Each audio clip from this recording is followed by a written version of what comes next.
For too long, transport has suffered from underinvestment, disjointed responsibility, and a traditional view of safety and security. It is now waking up to the need for cyber defence, both for its critical support systems and its operational technology. We concentrate on protecting against mechanical failure and mitigating human error, ignoring the well-resourced, highly motivated cyber adversary at our peril. Whether political or just criminal, hackers target Britain's transport arteries. Business systems are under attack from ransomware with critical infrastructure vulnerable to advanced persistent threats. Instead of sticking plaster remedies, we need a holistic strategy. SASE is one answer to zero trust. Mandiant are an international, publicly traded American cybersecurity firm majoring in cyber threat intelligence. It rose to prominence in February 2013 when it released a report directly implicating China in cyber espionage.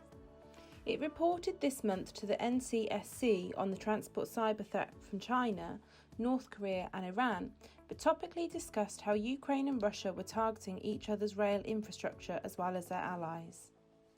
Mandiant see aviation and rail as the top targets for cyber attack, with maritime and other forms of transport close behind.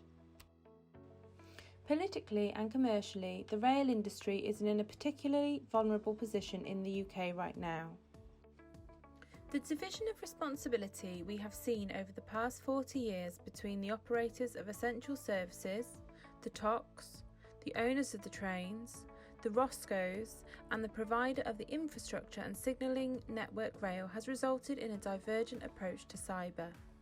There is no need for a strategic approach to the issues before us. Zero Trust offers a solution from the traditional hub and spoke architecture dependent on server hardening, endpoint and boundary protection. Zero Trust relies on identity and policy enforcement much more than response and recovery. This is our simplified view of corporate transport company networks as they exist today. The reliance on expensive managed service providers, MPLS, Tier 4 data centres and VPN traffic. Hybrid cloud with Office 365 and software as a service extend the security boundaries outside the corporate walls. Increased home workers, as well as the natural pursuit of efficiency in performance and functionality, has focused service and civilian personnel on ICT capabilities delivered from the cloud. The three major ingredients of Zero Trust differ from our present model. The NIST cybersecurity framework calls for identify assets and threats, protect technical, physical or process defence, detect, respond and recover. Identifying assets and threats are equally important considerations of Zero Trust, but establishing the identity and authority of a device or person requesting access is paramount to Zero Trust. Identity is key. 81% of data breaches involve stolen or weak credentials, and 91% of phishing attacks target user credentials so simple, SSO is a bonus. Monitoring access is also key, but for ZTA there is more to refine policy which regulates access than response. SSO is a bonus. Monitoring access is also key, but for Zero Trust architecture there is more to refine policy which regulates access than response. Our Security Operations Centre employment of SIM or SAW is about response and investigation of incidents. With a properly turned Zero Trust architecture, there should be no incidents. As we move more and more data into the cloud, we are looking more to identify management and Zero Trust to secure our information and application assets. How do we move forward to meet transport industry's strategic goals? First, we need to look at expert guidance and then move to policy and process of implementation. We have to identify users, assets and processes. The first three you would expect. Any architecture needs to start with what you have and then decide what you need. The policies govern what your solutions are for each selected candidate. They act as a blueprint guiding what the ultimate zero trust architecture will look like and how it will work. Zero trust shifts security from an ineffective, perimeter-centric model to a resource and identity-centric model. As a result, organisations can continuously adapt access controls to a changing environment, obtaining improved security, reduced risk, simplified and resilient operations, and increased business agility. To achieve this, we require a SASE. The policy enforcer is the Secure Service Edge. It can include user and entity behavioural analysis, protective monitoring, data loss prevention, the secure WAN gateway and the cloud access security broker, all enforcing data protection. Transformation is what SASE is all about. Without moving your security controls to the cloud, you won't be able to keep up with your business's digital transformation. You will move from an enabler of the business to a disabler. SASE combines Service Edge with WAN.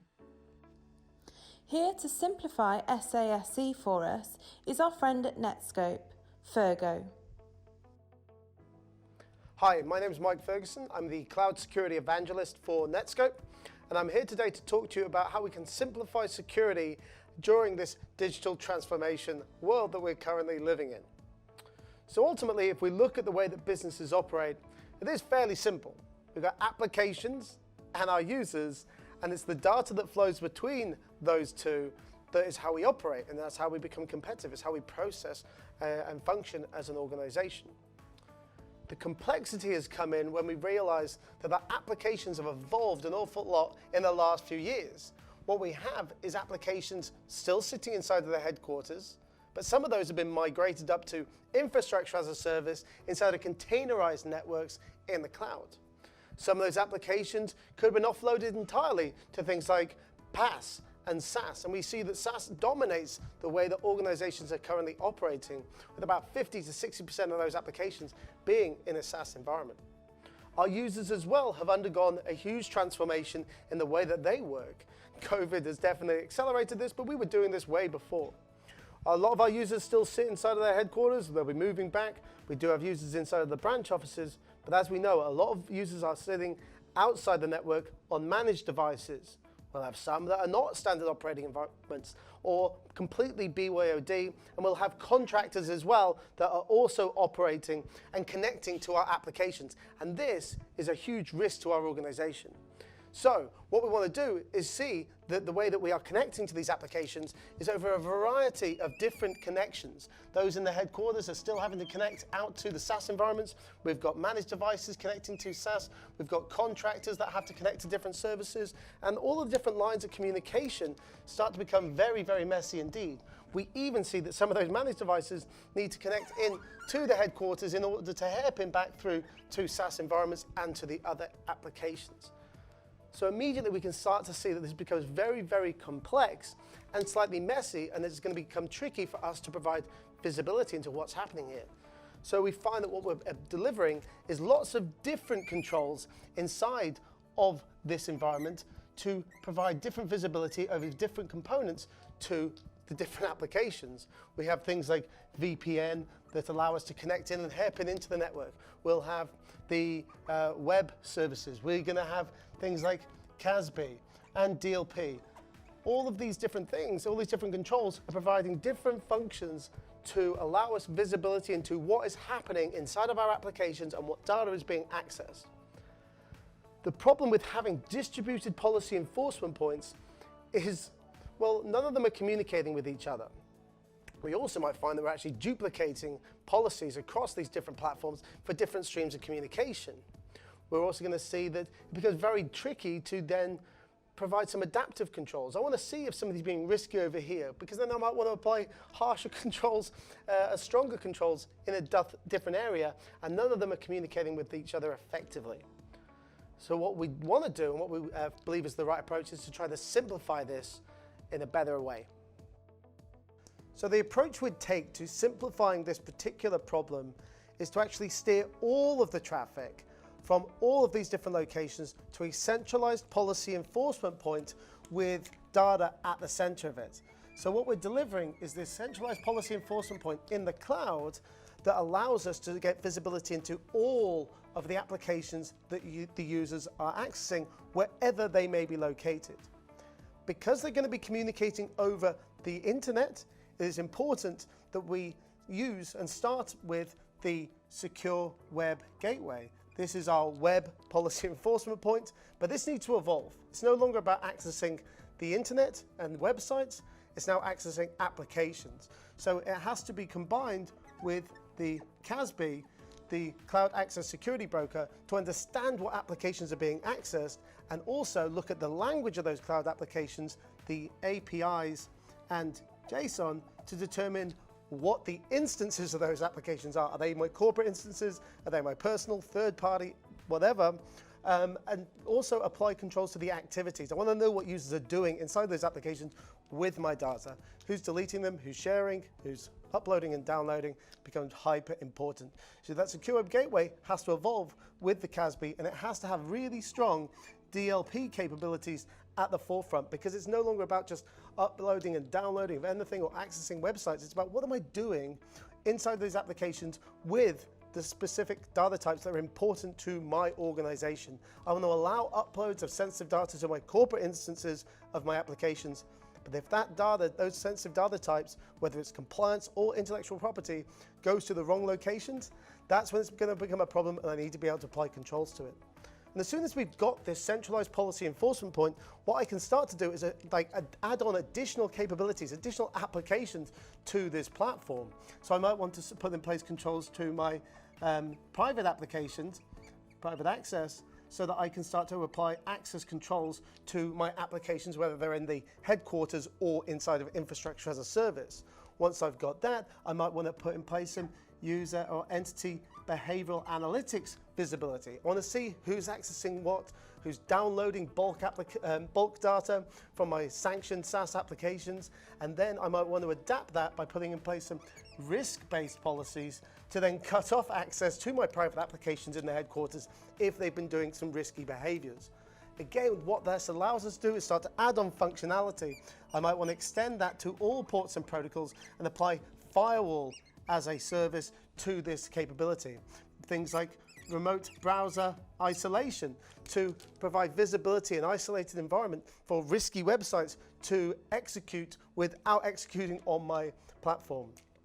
And then there's a bunch of other controls we might want to put in place, things like DNS and integrations with SD-WAN that allows us to provide a very secure and comprehensive policy enforcement point for all of my applications and all my users as they're accessing that data. And this is what the industry is starting to call Secure Access Service Edge, or SASE. Zero Trust is not for dummies. It needs careful consideration and thought.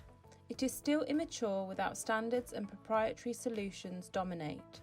Especially important is that operational technology often can't cope with latency. Some drawbacks before we go on. There is no common framework or vocabulary surrounding Zero Trust, so procurement requirements need to be well considered and articulated to avoid proprietary lock-in.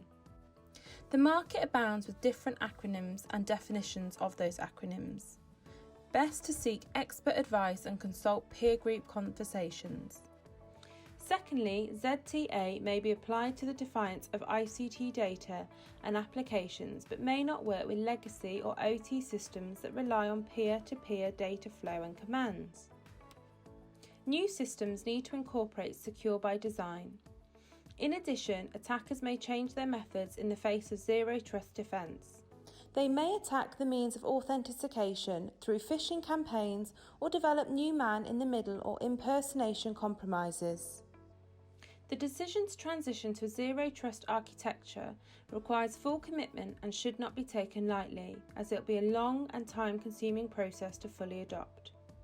Keep in mind that a full architecture overhaul can also be very expensive, requires leadership and needs authority to progress.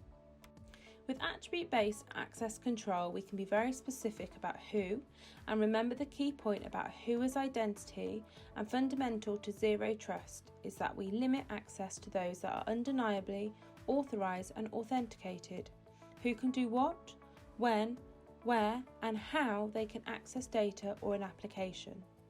In addition, we need to be able to change our trust based on actions performed, threshold released or suspicions aroused, and we need to log and review actions performed. We need to define our project outcomes in the transport context, identify and protect key and critical assets, applications and services. Safety in transport is paramount, followed by timely delivery and service.